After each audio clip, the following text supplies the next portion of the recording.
It's Wednesday, November 6th, 2024. This is the Rolling Thunder Podcast. I'm Chris. I'm Ryan. And a week late. Yeah. Chris Gaskin short. Mm-hmm. That's what I was thinking of titling this podcast. Yeah. How's it going? Pretty good, man. Pretty good. Good? Yeah. Should we fill in the people on why we didn't do a podcast and why we've been super busy? Sure. All right. Ryan has a new roommate. Yes, I do. So, because of the move-in process, your cat's going to chew my wire. Knock it off. Because of the move-in process, we kind of took the week off. Yes. So, yeah. Describe your new roommate for... Well, it's like a mixture of an angry Keebler elf. Oh, yeah. Yeah. He's... Okay. Yeah. But he's got a giant heart, but very little legs. It's not a giant heart. My congenital heart defect was tetralogy of Fallot. Thank you very much. I was trying to say you're a kind person. Oh, okay. You okay. fucking dick. Yeah. See? There. Solved both those answers. Yes. Yes, I've moved in here. Yeah. So, we'll get to do these like this, set up like this, for now, at least, until we figure out a better setup. Yeah, for now it'll do. Yeah, for now it'll do. So, until, yeah. As soon as I figure out an easier way to set it up where I can record this. God, your cats are just all over me right now. Yeah, it's because you've been gone all day, man. That's true. They just want some attention. So. And they know that I struggle to pet them because I have not Chunk from the Goonies, Sloth from the Goonie hands. Hey, you guys! You're the weirdest person. Like, I know you're a Star Wars fan for sure, because if we shave your beard, you look like Jabba the Hutt. Mm-hmm. And then when you go to bed, you look like Luke Skywalker in the back to... You know what I mean? Like... Oh, yeah, I do. Or Boba Fett when they tried to make the Boba Fett show. Oh, I guess so. I totally forgot about that, too. Yeah. Or any Dragon Ball Z character. Or Bane from Batman. Yeah, that's me. Bane from Batman? Well, okay, I guess so. I mean... It's halfway in between. I wouldn't say Bane from Batman. I'm like anorexic Bane from Batman. Yeah. And that's saying something because I'm quite fat. I was going to say you're Bane from Batman if he let himself go. Yeah. You're beer belly Bane from Batman. Yeah. That's what you are. Yeah. That's how. If Bane from Batman was a construction worker, it would be me. That's what it would be. Yeah. Yeah. Oh, the ass on her pulling past us. That's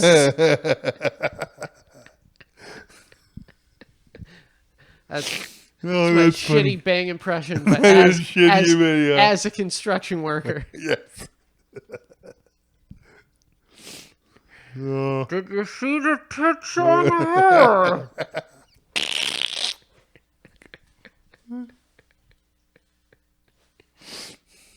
That's so fucking bad. All right, moving on. How's your week?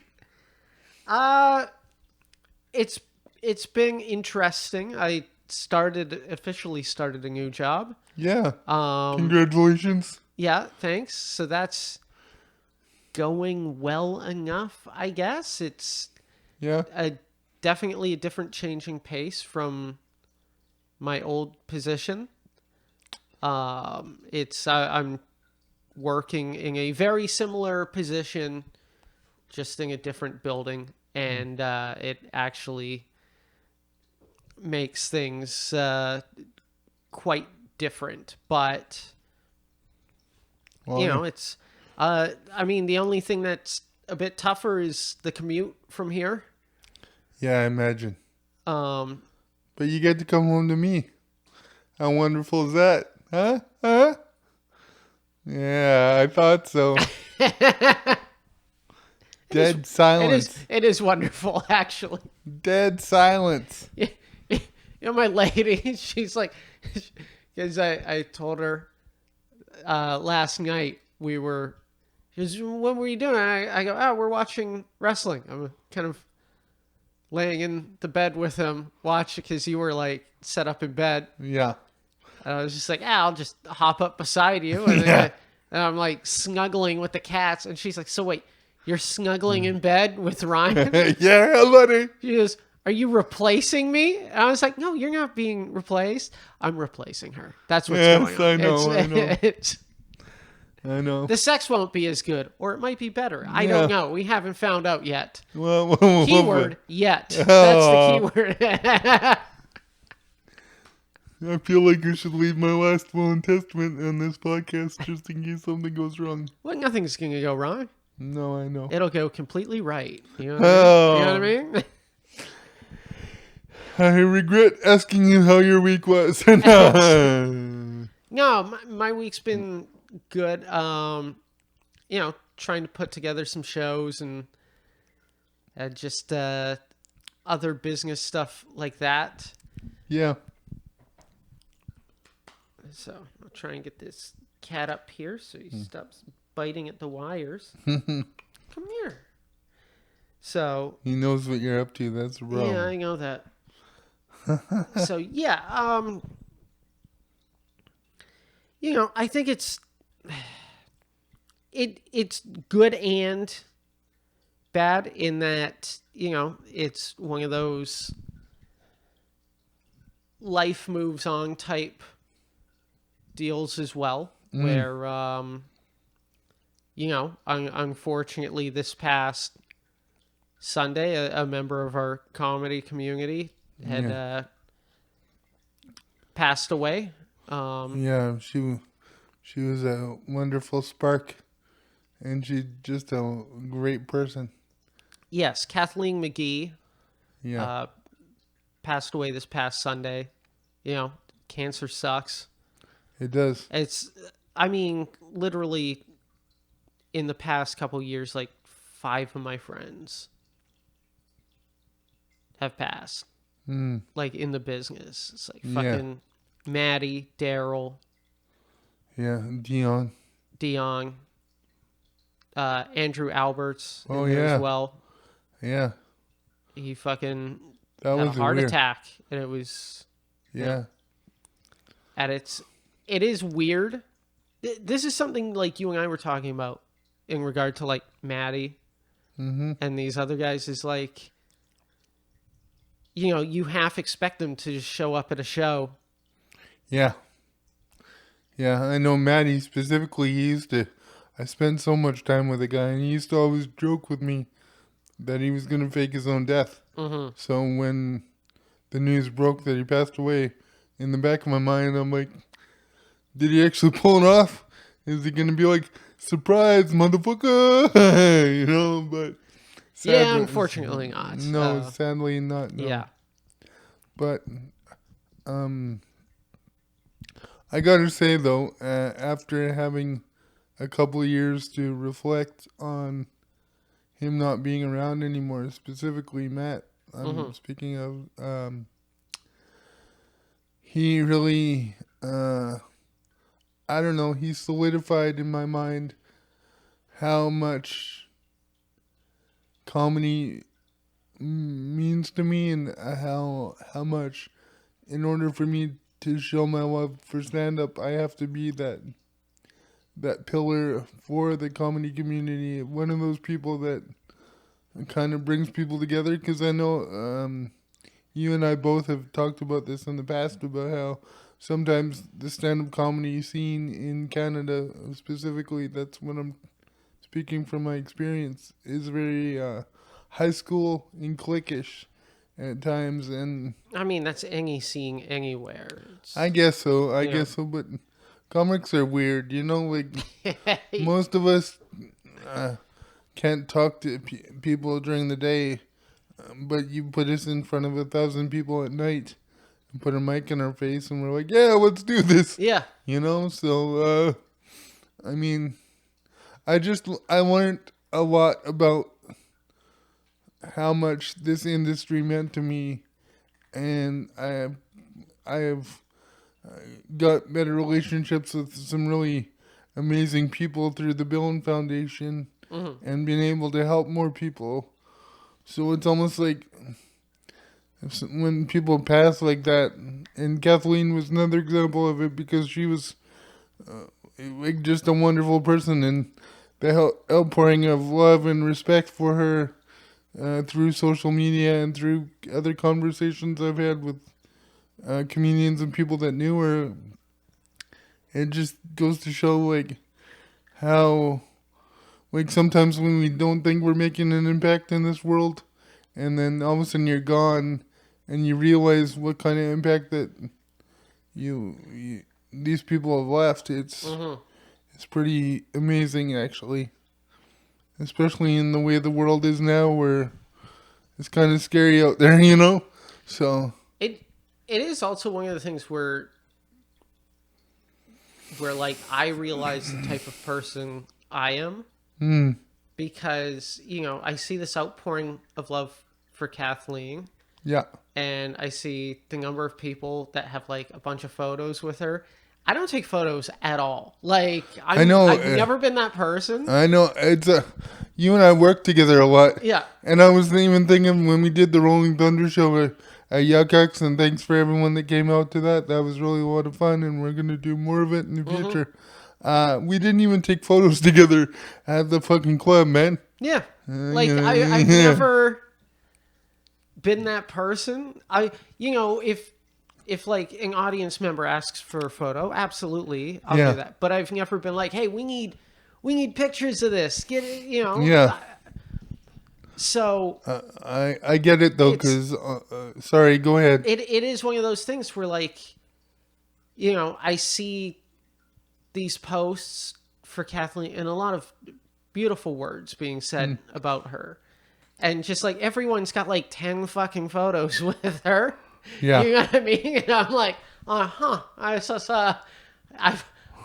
I only knew her for almost 14 years and fucking 13 and a half years is how long I knew her. So sorry, I know that you think that that's a negative thing, but the one thing about you, man, that I appreciate when we talk about other comedians that we both know and things like that, you always remember specific jokes that they have, or like moments in time where you had a conversation, or you're in a car with them going on the road somewhere. Like that's how you remember people, man. Just because you don't take photos and shit doesn't mean that that you don't have the same kind of impact. So I don't want you to think that I'm very much I'm like George Clooney's character in Up in the Air, except I have more material possessions. Where he's giving like this speech about like don't have any connection to anything whatsoever, and he's like if your house is burning, what do you want to save? He's like, pictures are for people who can't remember. Take some ginkgo, move on. You know what I mean? Like, yeah. And it is I'm not even saying it's a regret of mine that I don't have a lot of photos with people. It's not. It's just. Well, I wasn't trying to say it was. No, I was trying to give you a compliment. Oh no, and I appreciate. Just let me finish my fucking thought, you prick. Okay. Sorry. I think the thing is it's like, it's not that I regret not taking a bunch of photos, because I don't. Like I said, that's not the type of person I am. And I very much appreciate what you said about me, because that is the type of person I am. Yeah, I know. Is for me, it's more about what my memory of a person was. Whereas like I can look and see all these photos, but it's like, I think back to Dion's passing, and I mean that's still that's one where it's hard not to think about just randomly running into that guy, Yeah. because that's what we did a lot, Mm-hmm. is we would randomly run into each other and then just hang out. And it's like, I remember being at his celebration of life and listening to the number of people talk about how positive he was all the time. And he was a very positive guy. Oh yeah, yeah. He But it's was. also like the side that I got of him was the side who would bitch about the industry. And I would say, like, I would listen to... What's he doing over I have there? no idea what your cat is doing. And I'm not going to turn the camera because it's a little too much. But your cat's head is fully in my bag. And there goes the bag. So, the version that I got of Dion was still a very warm, loving, very positive person. Yeah. But I also got the vulnerability of, this industry sucks. And, oh, I it hate does. that person got that. And, like, Yeah, I mean, we all have moments like that. but it's like, I listened to these speeches and I was like, fuck, I'm one of like 3 people here who got that side of him. And that to me is special, Yeah. And it's like Kathleen, I got the Kathleen, I was telling my lady, like, I was like, I go, Kathleen loved you. And she was like, why didn't you tell me this? And I was like, because you never come around anyway. Like, I was like, she's like, oh, maybe I could have been closer with her. I go, that would involve you coming around. Like, Yeah.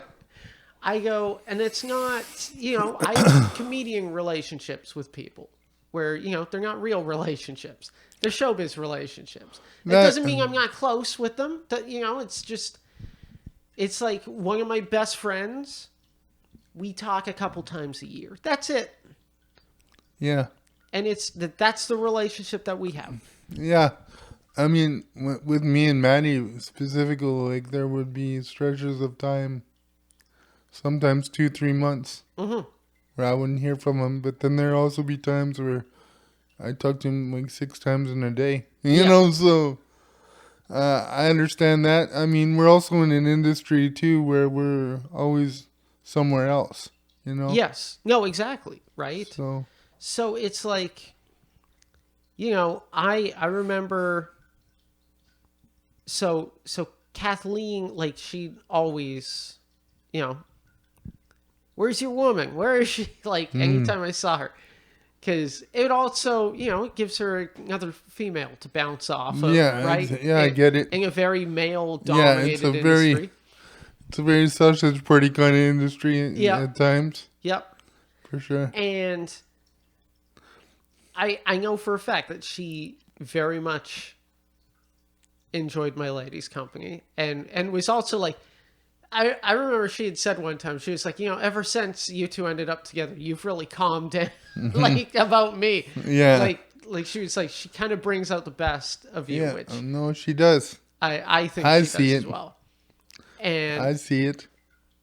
And it is one of those things, though, where, like, Kathleen, she was such a warm, and I got to see that side of her where she would complain about the industry. But here's the thing, is like, everyone got to see that side. Mm-hmm.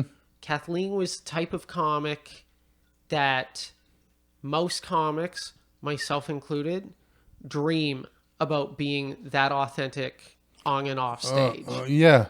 It's like... For sure. I felt that way about Maddie, too. He was very much himself. When I first met Kathleen, it was the finals of Stand Up and Bite Me in 2011. Okay. In the summer. Out at the Second City. Toronto was where they filmed it. Okay. And I remember at the end of the show when they announced that the winner was Bobby Mayer, and they gave like a most votes of like they had like a People's Choice most votes was like Kevin Banger. So they were the two who got money. It's Bobby Mayer and Kevin Banger. And I remember Kathleen had a good set. Definitely was not as strong as the front runners. In fact, I think it realistically, as far as like crowd reaction, it was a fucking 2-horse race. And as far as I know with the scoring, it was a 2-horse race and it was like a 1-point decision. Well, I know all about those. At the end. Yeah. As do I. And Kathleen was like, the thing that I learned about her is that woman wore her heart on her sleeve. Yeah, I And agree. she was very upset that she did not win. I was not, because I fucking ate my balls. So I remember I opened up with like a really harsh joke. And it took away all likability. And then I was like, now let's talk about me having heart problems with no likability whatsoever. And that crowd did not like me at all. But Kathleen was, like very, I would argue almost brokenhearted over not winning that thing. I don't know if she felt like she should have, or more just she was disappointed in it. But it's like she went through trials and tribulations over the time that I've known her. And it's like American comics don't understand how easy it is for them to get work here in Canada. Yeah. And how it's incredibly difficult for Canadian comics to get work down there, like legally. Which is complete bullshit. It is. Yeah. And Kathleen ended up, one of the people who got banned crossing the border for a very long time. Because, we're not supposed to work there. Yeah, unless we have a proper entertainment visa, and the entertainment visa is so expensive that it makes it very difficult to get one. Fun fact, not that expensive, actually. Oh, really? A lot of people go through entertainment lawyers, and that's what makes it super expensive.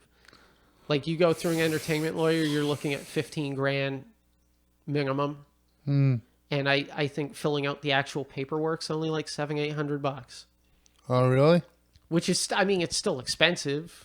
Yeah. Especially if you aren't making a lot of money, but it is doable. Well, that might change things for me. I've tried explaining that to people, and they're like, no, you need an entertainment lawyer. And I'm like, no, you don't. You can literally get the form online. Fill it out. It's not that difficult. I want to give it a shot then. All right. So it's like, I met her there, and then Kathleen moved to Vancouver, like probably a year or two after that. And I was lucky in that I got to work with her a lot and share the stage with her. And I didn't. That's one of my greatest disappointments so far. I got to watch her build her act. I got to watch her, come up with jokes that were just brilliantly honest. And like, what my favorite joke of hers was, and I'm not even going to do it justice, sadly. But the joke was about buying her first pair of Ugg boots. Oh, I know. I know of the joke. I don't know. And she talked about putting her foot in it without a sock for the very first time. And she was like, oh my God, guys, I 100% understand. I am on your side now. That's it fun. Feels so much better. That's funny. And she'd slowly lift her leg and lower it onto the stage and just go, oh. Awesome. Oh, yeah, that's so nice. That's funny. That is so funny. So fucking funny. Yeah, she was a kind-hearted person for Yes, sure. very kind-hearted person as well, and just incredibly fun.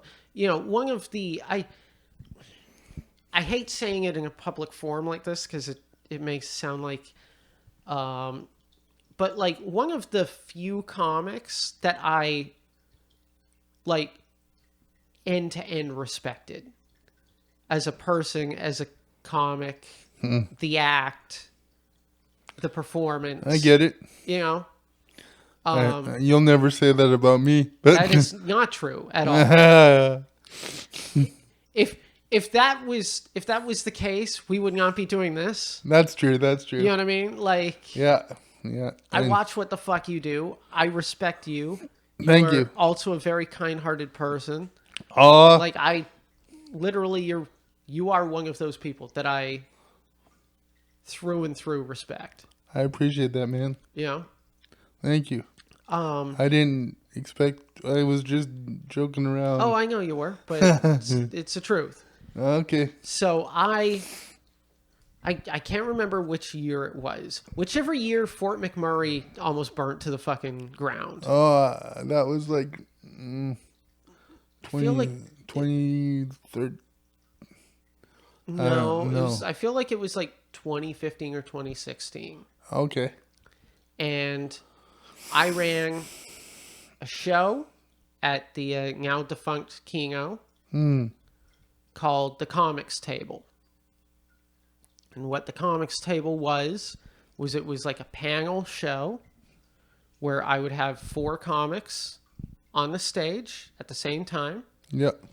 And I was like I was basically like the facilitator of the show.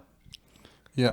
And this is my ego. I said they were all at like chairs at a table, and I was sitting on a stool in the middle, like a bar stool. So I was like taller than everyone.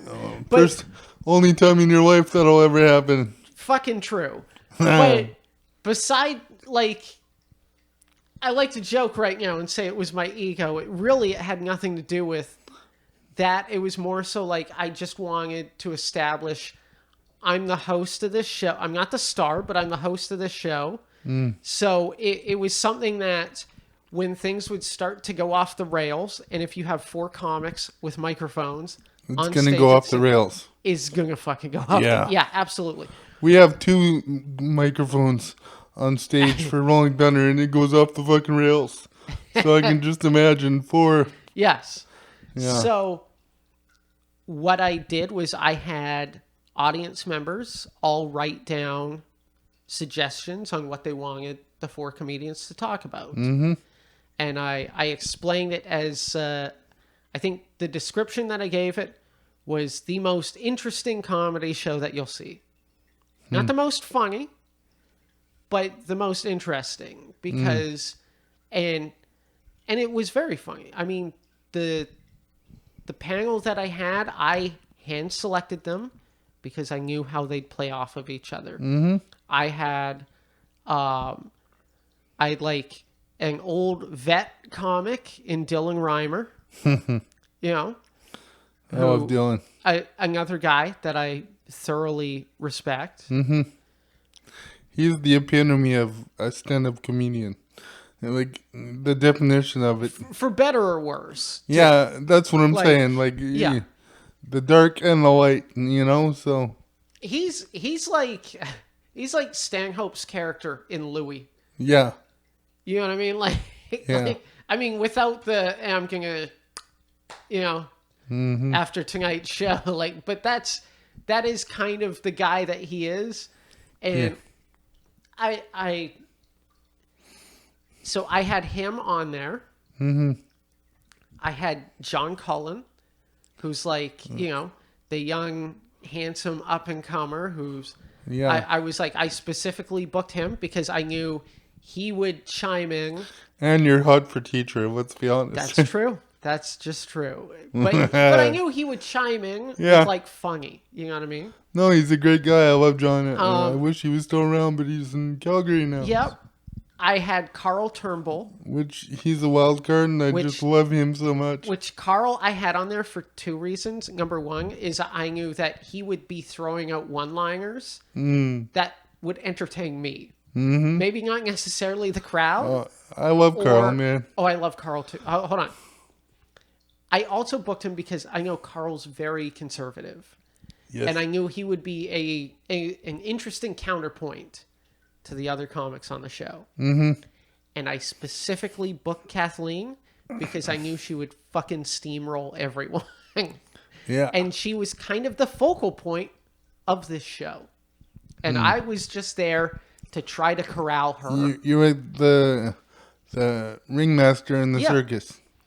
So I would direct them. I mean, at one point, there was a question asking for like advice on doing comedy, and fucking, Kathleen and Dylan were just butting heads with it. Yeah. And I just sat back and let it play out until I felt like I needed to jump in. I love those moments in a show where you're just like, I don't know where this is going, but we're in it now, so it's yeah. And that's the way I feel when we share the stage in Rolling Thunder. I'm like, I don't know how this is gonna turn out, but it's gonna be fun as hell, and it is. So I know exactly how it's gonna go each time now. How's it gonna go, Chris? Not well for me. That's how Rolling Thunder goes. Yeah. Oh. The beginning of the show, great. Yeah. The end of the show, I mean, it's fine. It's kind of the way I imagine the show to be anyway. Yeah. Well, eventually, I mean, yeah. Don't give me hope. Don't give me false hope. Okay. You're right. You're right. I'm sorry. I was trying. And if you want to know what we're talking about, like, come out to see. Yeah, a show please come out. I was thinking, since we're both doing that show for Alex, we should end the show that way somehow for that show. I know I'm talking to you, but on the podcast right now, and I should have done this not on the podcast, but I think it'd be fun just to. I think this is the time where you check your ego. I think really. Okay. And then you just bury me before I go up. Yep. And then we're driving back separately, and I'm cursing the entire drive home. Yeah, and you're trying to run me off the road. I get it. I would not do that. Again, I respect you too much. Like I said, I'm leaving my last will and testament in this video right now. So anyone that wants my, I don't have much to give. So much to, yeah, I don't know what I'm trying to say. I don't have much stuff. Yeah. But if you want like a commode chair, if you're tired of sitting on the toilet and you're like, you know what? I've always wanted to wonder what it feels like to hover over a toilet while taking a shit. Well, I got you, so. I always thought, wouldn't it be better if there was more distance between my colon and the water? Yeah. Yeah. Just think, as you get older, it gives you a chance for your balls to just not dunk in the water when you sit down, How loud is that plop noise going to be? Oh, it's quite loud. Yeah. Yeah. So I very much enjoy the interactions that we have on our show. I do too. And the odd thing is, part of my idea of the show that we do did a little bit stem from my idea of the comics table, except it's just us, Yeah. But I 100% picked Kathleen because I knew she would fucking Sorry, we should get back on topic. Yep. I knew she would steamroll everyone. Yeah. And dude, she did beautifully. She was a bulldog. Yeah. Beautifully. And it's, she would just do that, period, like all the time. And it's one of the things that I absolutely loved about that woman is, she fucking came out to play. Yeah. Well, it's the one thing I really respected about her it was the fact that she, even when she wasn't feeling well, when everything else was going on in her life, she chose to like just keep pushing and keep doing shows. And I really respect that as someone that deals with a disability and a chronic pain thing, and makes it difficult to travel with all my equipment and all my people and stuff. Just knowing that she was going through all that and still was thinking of others and thinking of laughter first. It's very, I just appreciate it so much. Her spirit is admirable. Yes. In it is one of the things that I've been thinking about the past few days as well. Is definitely my admiration for the way that she went through that and fought to the very end. Yeah, like To the very end, knowing full well what she had was a death sentence. Yeah. Fought till the very end. Yeah. And You all right, buddy? yeah, I'm gonna miss her a lot. And you know, the Canadian comedy scene really fucking lost someone this past weekend. I agree. You know, there's many beloved comics that when they go, it really sucks. She was one of them. Yeah. And like I said, I admired her tenacity and her spirit. I agree 100%. I feel like if I was in that position, I would have just fucking tapped out and all right. I know that I've been through so much in my life that the only time I'm really comfortable with my position in this world is when I'm on stage making people laugh.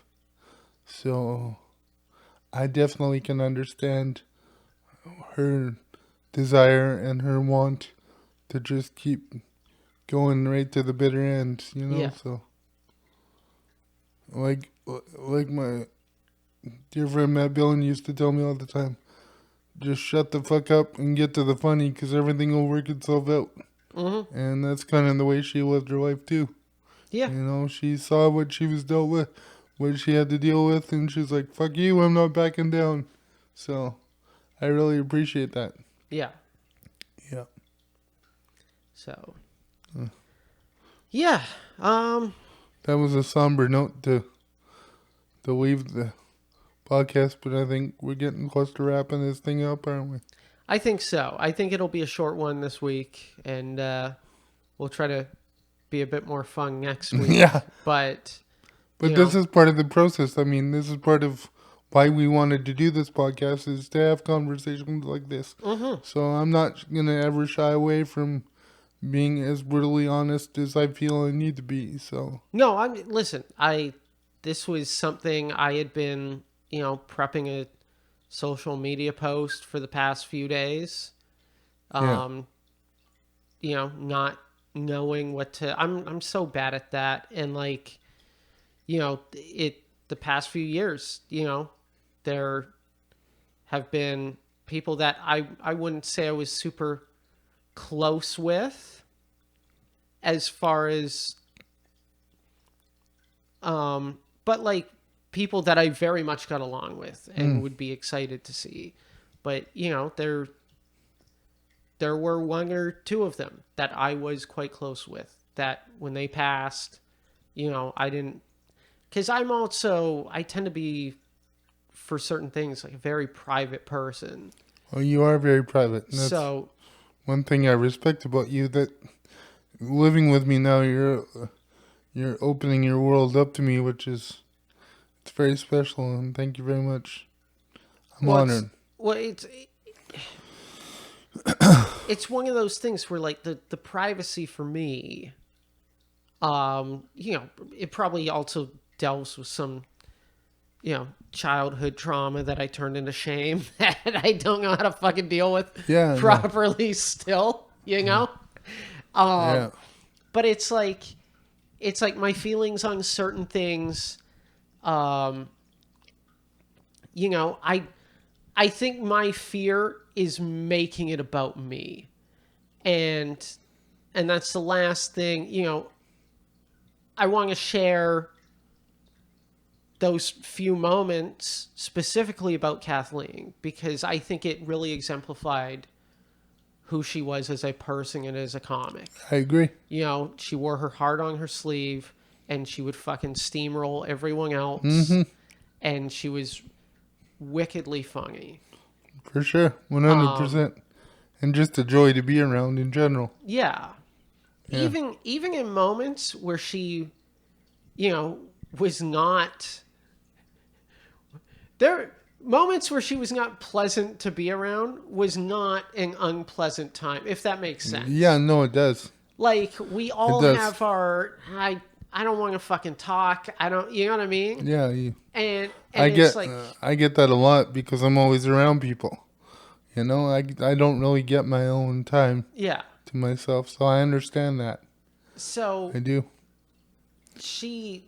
Just a lovely person, and I'm going to miss her. But it's like, I look back to when Daryl Lennox passed, and I didn't post anything, and there were so many people that gave speeches during his thing. Just and because... to a point that apparently someone treated it like an open mic, and I was like, I also... Because, again, I'm afraid that the way that I talk, it would sound like I'm making it about me. And, there are people who say that, like, it's part of the process of grief. It is. And that, but I also look at it when you face people that you care about passing, it makes you think about your own mortality, so... Yeah. Oh, of course. There's nothing wrong with that. Of course. So, like, when Daryl passed, like I said, I didn't go up and give a speech during the celebration of life.